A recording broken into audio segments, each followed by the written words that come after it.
Bonjour, qu'est-ce qui s'est passé, madame la télé? On veut savoir quoi. Dans ce monde agité, il y a plein de choses qui bougent. Matière agitée, quoi de neuf dans les news?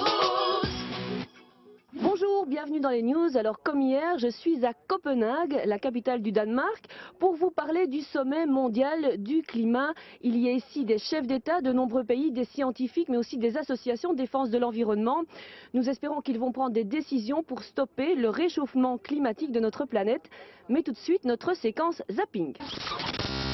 Tout le monde en parle, nous aussi. Le sommet mondial du climat a lieu à Copenhague en ce moment, la plus grosse réunion sur le climat de l'histoire. 193 pays sont représentés pour trouver des solutions au réchauffement climatique qui menace notre planète.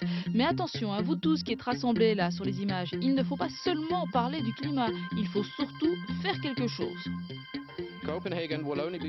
Copenhague ne sera un succès que si nous nous engageons à prendre des actions concrètes et immédiates dès le jour où cette conférence se termine. Nous vous parlions hier des jeunes du monde entier qui se sont retrouvés à Copenhague pour leur propre sommet mondial du climat.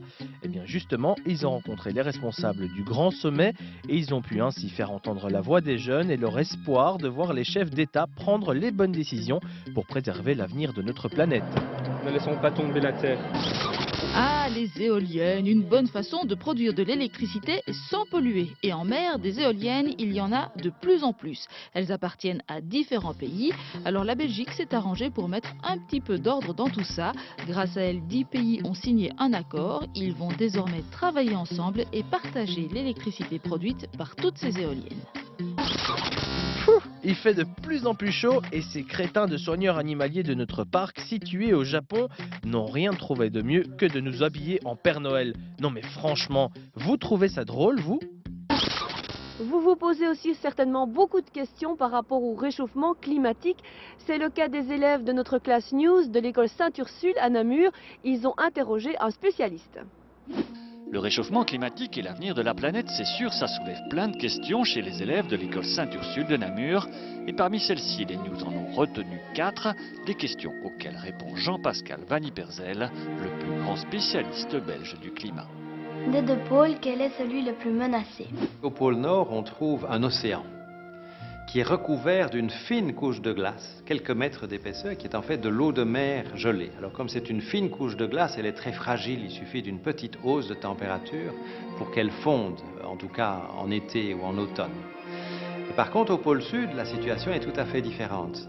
C'est un continent, le continent antarctique, qui est recouvert d'une très épaisse couche de glace de plusieurs kilomètres d'épaisseur. Donc, si vous voulez, le pôle Nord, il fond plus vite, il est plus fragile, mais les conséquences en termes d'effets sur le climat sont moins importantes que les conséquences d'une fonte du pôle Sud, qui va prendre plus longtemps, mais dont les conséquences seraient beaucoup plus importantes. On sait que dans quelques années, des pays vont disparaître. Lesquels sont les plus menacés et peut-on encore faire marche arrière? Alors ceux qui sont vraiment menacés de disparition, ce sont les petites îles ou ce sont les régions qui se trouvent près des côtes, qui sont menacées par l'élévation du niveau des mers. Alors on peut faire deux choses. On peut, dans certains cas, construire des digues ou essayer de surélever les bâtiments, mais c'est difficile. Sur le long terme, la principale chose qu'il faut faire, c'est essayer d'envoyer moins de gaz à effet de serre dans l'atmosphère pour essayer que le niveau des océans monte le moins possible. Pensez-vous que le réchauffement climatique pourrait amener à la disparition de l'espèce humaine? Des centaines de millions de gens à la surface de la Terre, peut-être des milliards de gens, vont dans les décennies qui viennent avoir de plus en plus de difficultés à vivre confortablement parce que leurs ressources en eau, leurs ressources agricoles, leur alimentation risquent d'être perturbées sérieusement par les changements climatiques. Ça va causer des morts, ça va causer des maladies, mais je ne pense pas que ça va causer la disparition de l'espèce humaine tout de même. Quelles sont les décisions qui devraient être prises au sommet de Copenhague pour espérer une diminution de la pollution? On doit aller vers une diminution par 5, une division par 5 ou par 20 des émissions dans les 40 ou 50 ans qui viennent dans les pays développés.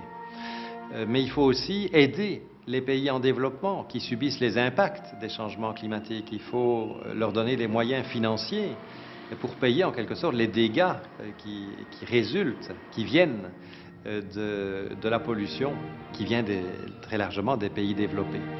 Et puis, il faut trouver aussi un moyen d'encourager les pays où il y a de grandes forêts, de protéger ces forêts, parce que ces forêts sont très importantes pour absorber du CO2 plutôt que de le relâcher, et sont aussi importantes pour la biodiversité, pour la diversité des animaux et de toutes les espèces vivantes qui peuplent ces forêts.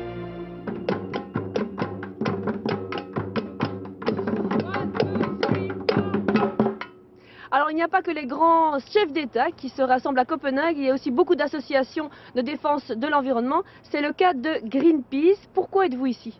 Alors nous, on est là déjà pour sensibiliser la population de Copenhague, ensuite pour rencontrer certains chefs d'ambassade, et puis ensuite on est là aussi pour montrer au gouvernement qu'il y a aussi des associations comme nous qui sont sur le terrain et on essaie de rassembler tout ça en fait.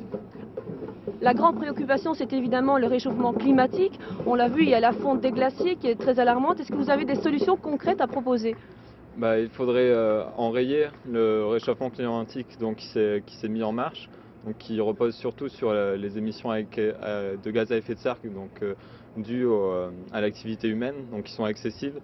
Et donc la solution, c'est de réduire ces émissions, de les limiter et d'une manière contraignante pour les États, d'une manière équitable entre les États et puis d'une manière ambitieuse, donc plus que le protocole de Kyoto.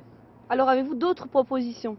Oui, alors en fait, nous, on a surtout 3 demandes principales. Donc, on veut zéro déforestation d'ici à 2020, des émissions de gaz à effet de serre qui soient comprises entre 25 et 40% au maximum au niveau des réductions, et que les dirigeants mettent l'argent sur la table et n'aillent pas chercher le budget parmi celui des pays en développement. Alors tout de suite, nous allons découvrir des images de la fonte des glaces, direction le Groenland. Le bateau de Greenpeace s'est rendu en Arctique en juin dernier pour 3 mois d'analyse du glacier Petermann. Les scientifiques de l'association de défense de l'environnement y ont fait des observations alarmantes. Sur ces images satellites qui datent de l'année passée, vous pouvez voir le détroit de Nahr. Vous remarquez qu'il est recouvert par de la glace flottant à la surface. Sur les images de cette année 2009, il n'y a plus de glace du tout dans ce passage. En fait, durant l'hiver, l'eau s'est frayée un passage dans le détroit et la glace ne s'est jamais reconsolidée. Nous nous rendons ensuite en Australie. À Sydney, les équipes de Greenpeace y ont rencontré Amanda, qui témoigne d'autres changements dus au réchauffement climatique. Je pense que tout le monde a remarqué qu'il fait plus chaud et plus sec. Nous venons de subir la pire sécheresse en 50 ans en Australie. Récemment, nous avons eu une énorme tempête sur Sydney qui transportait 75 000 tonnes de poussière en 1 heure. Elle a recouvert toute la ville. L'opéra lui-même pourrait souffrir du réchauffement climatique à cause des vagues déferlantes et de la montée des eaux. C'est très inquiétant car la plupart des Australiens vivent près des côtes. De Sydney direction l'Inde et la capitale New Delhi, cette fois c'est un autre jeune qui témoigne. Quand j'étais enfant, on attendait ce que l'on appelait une drache, une grosse averse. C'était fort, ça ne durait pas longtemps, mais ça arrivait presque tous les soirs. Cette année, il n'y a pas une seule goutte, c'est complètement sec. Et enfin, cap sur la Californie, direction Los Angeles. Nous y rencontrons un pompier qui a dû affronter de violents incendies ces dernières années. En tant que pompier, je suis un observateur du climat et j'ai remarqué de nombreuses modifications ces dernières années. On est de plus en plus souvent confronté à un climat de type tropical, ce qui veut dire des orages secs qui déclenchent des feux, parfois des milliers de feux en 24 heures. Et quand ça arrive, on est pris au dépourvu. Greenpeace pense que 6,5 milliards de personnes vont être affectées par les changements climatiques et l'association invite tous ceux qui ont des témoignages à faire entendre leur voix. Et voilà, notre émission spéciale à Copenhague se termine. Demain, vous retrouvrez Gwenaëlle, mais avant de se quitter, un petit mot pour le climat. Bye. I hope that J'espère que dans le futur, le climat ne sera plus un problème, que nous allons enfin apprendre à le préserver et à l'aimer comme on devrait. Bonjour, qu'est-ce que